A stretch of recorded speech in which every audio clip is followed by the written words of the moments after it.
দালাল ধরছো? এই দালাল তোমারে বাঁচাইতে পারবো না। আগে সালামের উত্তরটা নেন। স্ত্রী হিসেবে না হোক, একজন মুসলমান হিসেবে আগে সালামের উত্তরটা নেন। ওয়ালাইকুম আসসালাম। ধন্যবাদ। এবার কোন কি এর দালাল? আপনি কি কইতেছেন আমি কিছুই বুঝতেছি না। তোমার দালাল আমারে কল দিছিল, তুমি বাজারে তরকারি বিক্রি করো, তাই তার কলিজায় খুব লাগছে। শুনো, এই দালাল ফালাল ধইরা কোনো লাভ নাই, সিদ্ধান্ত ফাইনাল, তালাক হইব। কোনো দালাল ধরি নেই। আপনি কার কথা কইতেছেন? তোমার এক্স হাজবেন্ড জামাল হোসেন শিকদার, সে আমারে কল কেন দেয়? তারে কল দিতে মানা করবা।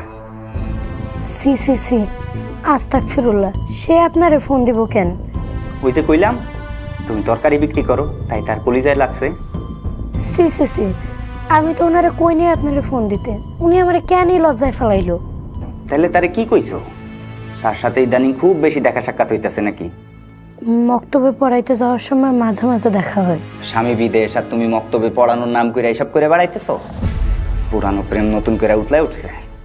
আস্তাগফিরুল্লাহ, সংযত হয়ে কথা বলেন। আপনার মাথা খারাপ হয়ে গেছে। মাথা তো খারাপ হইবই, কারণ তুমি তো ধরা খেয়ে গেছো। এখন আমি মেন্টাল।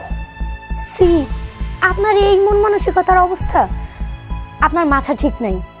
তোমার দালাল রে কইয়া দিও আমার যেন আর ফোন না দেয়। আল্লাহ আপনার মুখ দেয় নেই। শুনেন, আমার কোনো কিছু ভালো লাগতেছে না, রাখি। ভালো থাকবেন। আল্লাহ, তুমি তার সঠিক জ্ঞান বুঝদান করো।